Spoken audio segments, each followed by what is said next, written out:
95 Dogons tués hier dans le centre du Mali. Les corps sont calcinés, 19 personnes ont disparu, les assaillants ne sont pas identifiés. On retrouvera le journaliste Baba Ahmed depuis Bamako.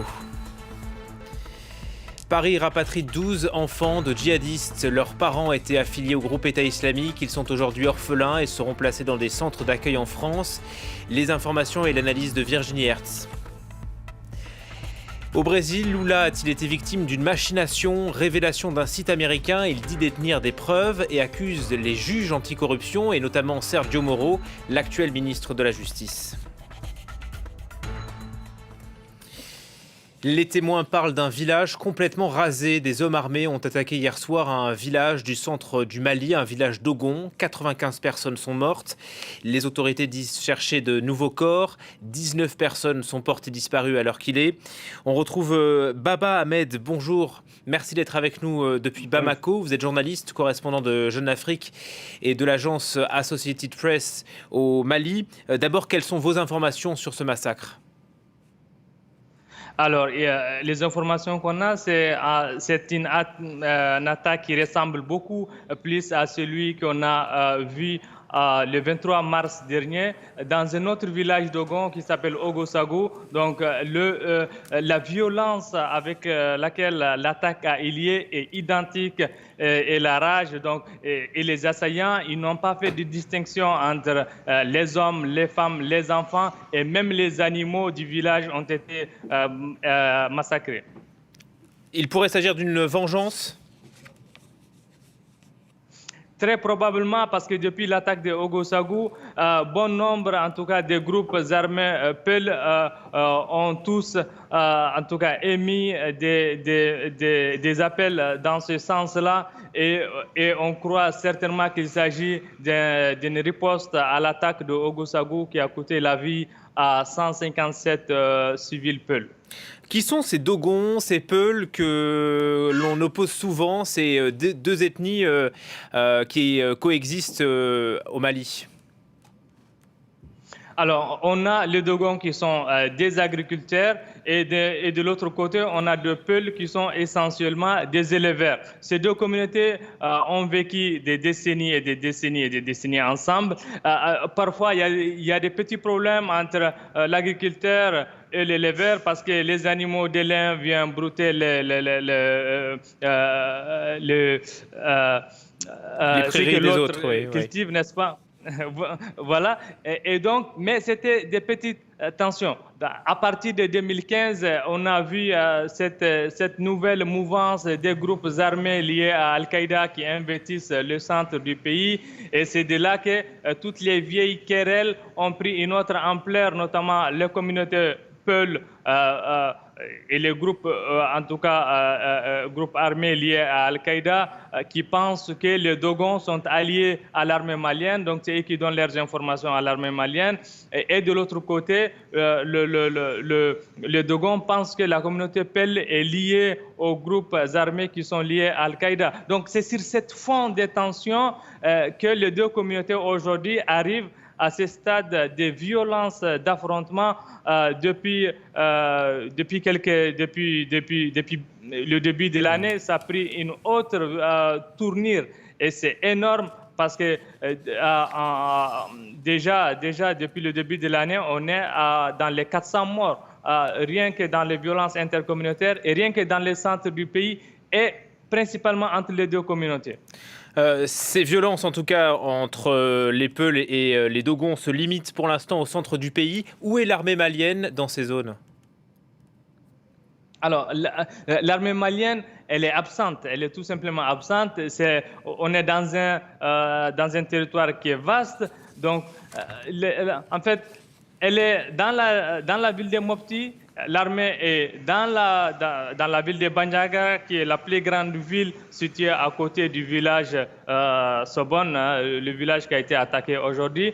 Mais c'est une armée qui ne peut pas répondre à toutes les attaques. C'est une armée qui ne peut pas freiner les affrontements intercommunautaires. Parce que tout simplement, ça c'est au niveau de tous les petits villages qui sont dans toute la région du centre. Et l'armée, c'est clair que l'armée n'a pas les moyens d'être partout. Et même les communautés aussi qui jugent, ou bien plutôt qui pensent que l'armée attise même ces différentes violences intercommunautaires. Et comme je vous l'ai dit, le peuple pense que l'armée, en tout cas le groupe lié à Al-Qaïda pense que c'est l'armée qui donne, c'est le Dogon qui donne les informations à l'armée, et qu'en contrepartie, on pense que c'est l'armée qui finance les milices Dogon.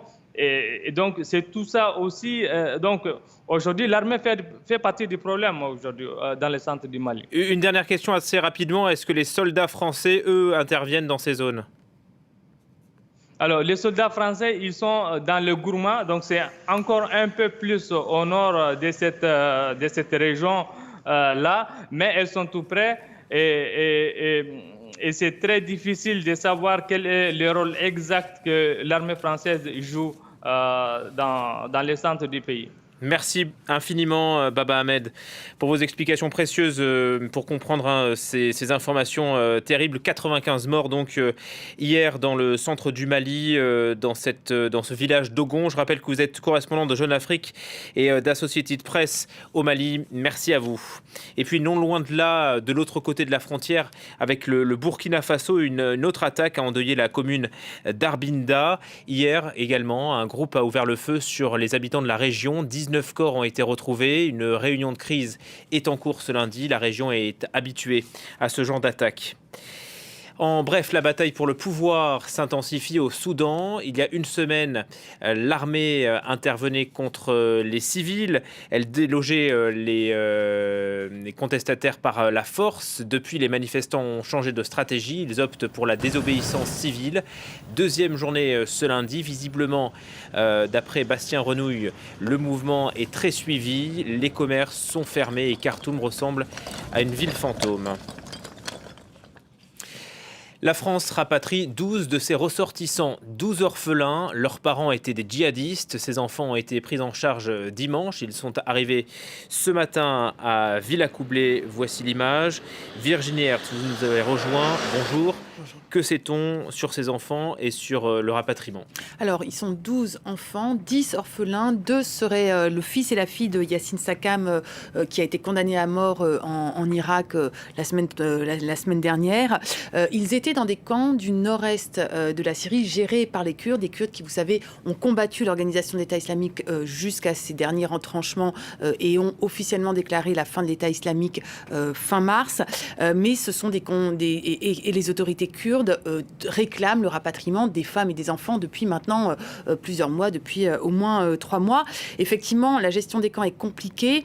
Le comité international de la Croix-Rouge les a visités, a fait un rapport et parle de manque d'eau, manque de nourriture, de structures sanitaires, absence de scolarité et violence. Et il y a eu des pressions de la part de familles, de grands-parents notamment, d'enfants qui sont sur place, du défenseur des droits des enfants également en France, ou de la commission consultative des droits de l'homme, qui rappelle que la France a signé la Convention internationale des droits des enfants, qui dit que les enfants, même quand ce sont des enfants soldats, doivent être considérés comme des victimes et doivent vivre dans des conditions humaines. Donc, à force de pression, finalement, le gouvernement français commence à les rapatrier. Il y en a eu 5 au mois de mars. Là, ce sont 12. Mais la ligne officielle française, c'est de dire on gère au cas par cas, et certains avocats continuent à faire pression et à demander que ce soit un rapatriement plus collectif. C'est vrai que la question du rapatriement des djihadistes et en l'occurrence des enfants djihadistes revient souvent en France. Le gouvernement n'a pas tranché, vous le disiez, c'est du cas par cas. Alors, c'est du cas par cas. Maintenant, effectivement, à force de pression, on peut imaginer qu'ils vont être rapatriés. Ce qu'il faut rajouter pour ces enfants, c'est que pour le moment, donc, ils sont pris en charge par l'aide sociale à l'enfance. Donc, ils vont avoir droit à un bilan médical, psychologique aussi, parce qu'on peut imaginer que certains ont vu en tout cas, ont vécu dans des conditions inhumaines et atroces. Et ensuite, un juge aura 10 jours pour savoir s'ils seront placés dans des familles d'accueil ou éventuellement chez des grands-parents qui auraient peut-être envie d'en les accueillir. Pour les adultes, la situation est complètement différente. Vous savez que la France est dans une situation assez embarrassante, comme la plupart des pays européens. L'opinion publique est très réticente à voir rapatrier des djihadistes pour des questions de sécurité notamment. Or, la semaine dernière et les 2 dernières semaines, 11 Français ces djihadistes ont été condamnés à mort en Irak. Donc ils étaient aussi dans ces camps syriens gérés par des Kurdes. Ils ont été transférés aux autorités irakiennes, condamnés à mort. La France dit nous allons faire pression pour que la condamnation à mort soit commue en une condamnation à perpétuité, mais rien n'est garanti. Et il semblerait que Londres, Paris et Berlin réfléchissent à mettre en place une espèce de tribunal international ad hoc en Irak pour gérer ces cas. Mais pour l'instant, ce n'est qu'une des pistes qui est suivie. Merci beaucoup pour ces précisions, Virginie. Ils et elles sont dans les starting blocks. 2 femmes et 9 hommes sont candidats au poste de Premier ministre au Royaume-Uni. Ils ont jusqu'à 18h heure française pour déposer leur dossier. Celui qui sera désigné devra mener à bien le Brexit. Bilal Tarabé. Theresa May s'en va et son ou sa successeur doit être élu par le Parti conservateur, un procédé qui va prendre au moins un mois. Les candidats potentiels doivent d'abord se déclarer au comité dit 1922 du parti, ce lundi 10 juin, avant 17h heure locale. Chaque candidat doit être soutenu par au moins 8 députés conservateurs. Les 313 députés du parti à la Chambre des communes voteront ensuite à bulletin secret sur plusieurs tours. Premier tour, ce jeudi 13 juin, tous les candidats qui n'ont pas fait au moins 16 voix seront éliminés. Second tour, mardi 18 juin, les candidats doivent obtenir cette fois au moins 32 voix. Si tous les candidats y arrivent, c'est celui ou celle qui a le score le moins élevé qui est éliminé. Les députés conservateurs continueront de voter jusqu'à ce qu'il ne reste que 2 candidats en lice. La décision finale reviendra aux 124 000 adhérents du Parti conservateur. Ils voteront a priori durant la semaine du 22 juillet par voie postale pour départager les 2 finalistes. Le ou la vainqueur sera nommé chef du Parti conservateur et par conséquent Premier ministre du Royaume-Uni. Au Brésil, c'est une bombe que lance le site américain The Intercept. Selon lui, les juges anticorruption se sont ligués contre Lula. Le but était d'envoyer l'ancien président en prison, ce qui est actuellement le cas, et donc de l'écarter du pouvoir. Mounia Kassem. Il incarnait jusque-là la figure de la lutte anticorruption au Brésil. Sergio Moro, juge fédéral devenu ministre de la Justice du président d'extrême droite Jair Bolsonaro. Seulement voilà, les révélations du site The Intercept publiées dimanche viennent mettre à mal sa réputation d'homme incorruptible et impartial. Une image qu'il s'est forgée lors de l'opération Lava Jato, aussi appelée affaire Petrobras. En 2014, Sergio Moro est aux commandes. Il conduit d'une main de fer l'enquête dans ce scandale de corruption qui éclabousse les politiques jusqu'au plus haut sommet de l'État. En 2017, c'est lui qui condamne en première instance le très populaire Lula. L'ex-président est emprisonné depuis avril 2018. Une condamnation aujourd'hui remise en question. Le très sérieux Intercept affirme avoir eu accès à des messages échangés entre le juge Moro et les procureurs, une correspondance pourtant interdite. On apprend qu'ils auraient tout mis en œuvre pour empêcher le retour au pouvoir de Lula et de son parti des travailleurs. Dans ces messages, les procureurs affirment même avoir de sérieux doutes sur des preuves suffisantes de la culpabilité de Lula. Des messages sortis de leur contexte se défend Sergio Moro, le ministre de la Justice, qui semble plus préoccupé par l'origine des révélations.